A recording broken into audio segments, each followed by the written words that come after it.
Hello বন্ধুরা, আপনাদের সবাইকে আমার অ্যানিমেশন ড্রামা ইনসোর্স চ্যানেলে স্বাগত। আজ আমি আপনাদের সামনে আপনাদের কাছে বিড়ালের কতগুলি ফানি ভিডিও নিয়ে হাজির হলাম। ভিডিওটি পছন্দ হলে আমার চ্যানেলটিকে সাবস্ক্রাইব করে নেবেন।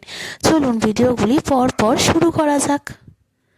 ক্লিও নামক একটি ছোট্ট বিড়াল তার মালিকের সারাদিন ল্যাপটপে কাজ করাটা পছন্দ করত না। একদিন বিকেলে মালিক যখন টাইপ করছিল তখন ক্লিও কিবোর্ডের দিকে এগিয়ে গেল এবং হঠাৎ করে ট্যাপ ট্যাপ ট্যাপ ট্যাপ করে স্ক্রিনে এলোমেলো অক্ষরে ভর্তি করে দিল। মালিক হেসে বলল, কিরে ক্লিও, তুই কি উপন্যাস লিখছিস নাকি? তখন ক্লিওর যেন কি গর্ব হলো। সে কি গর্বের কাজ করেছে এই বলে সে লেজটি নেড়ে মিউ মিউ করে উঠল।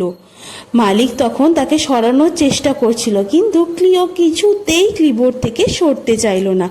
মালিক তাকে তুলে ধরে যখন আদর করলো তখন সে যেন শান্তি পেল। লিলি নামক ছোট্ট বিড়ালটি ঠান্ডা খাবার খুব পছন্দ করত, যদিও সেগুলো তার জন্য ছিল না।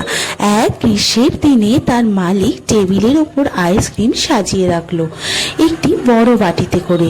লিলি তার কাছে এসে দাঁড়ালো এবং শুকতে লাগলো। কেউ তাকে থামানোর আগেই সে জিভ বের করে সেই আইসক্রিমটাকে চাটতে লাগলো এবং সে যেন নিথর হয়ে গেল, চোখগুলো বড় বড় করলো। বরফের ঠান্ডায় সে যেন জমে গেল। তার মালিক এটি দেখে খুব জোরে জোরে হেসে উঠল।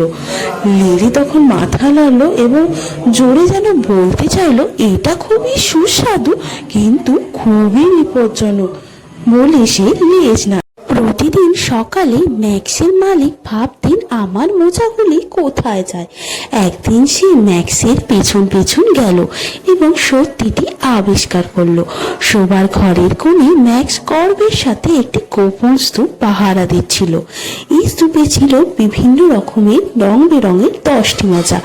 সে যখন তাদের কাছে পৌঁছলো, ম্যাক্স লাফিয়ে উঠল যেন এগুলি তার ধন, তার যক্ষের ধন সে রক্ষা করছে। সে এমন মায়া করে বলল যে এগুলো যেন আমার। মালিক হেসে বলল, আমি কি তাহলে চিরকাল অমিল মোজা পরবো নাকি? তখন ম্যাক্স গর্বের সাথে গর্জন করে বলল, এই মোজাগুলি আমার আর এই রাজ্যের রাজা আমি। টবি নামক একটি ছোট্ট বিড়াল ছিল। সে বসার ঘরে একটি উজ্জ্বল লাল রঙের বেলুনকে ভাসতে দেখল। তার সেটিকে নিয়ে খেলার খুব ইচ্ছা হলো। সে সেটিকে নিয়ে এদিক ওদিক নাড়াচড়া করতে লাগছিল। তারপরে নাড়াচড়া করতে করতে বেলুনটি হঠাৎ করে ওপরের দিকে উঠে গেল। সে তখন লাফিয়ে থাবা দিয়ে বেলুনটিকে ধরতে উদ্যত হলো। যেই সে বেলুনটিকে ধরলো, তার নখটি লেগে বেলুনটি পপ আওয়াজ করে ফেটে গেল। সে এই আওয়াজে এতই ভয় পেয়ে গেল যে সোফার নিচে গিয়ে বিদ্যুতের গতিতে ছুটে লুকিয়ে পড়ল। তার মালিক দেখল সে সোফার তলায় লুকিয়ে এখনো ভয়ে কাঁপছে। আপনাদের গল্পটি পছন্দ হলে আমার চ্যানেলটিকে সাবস্ক্রাইব করে নেবেন। ভিডিওটি দেখার জন্য ধন্যবাদ।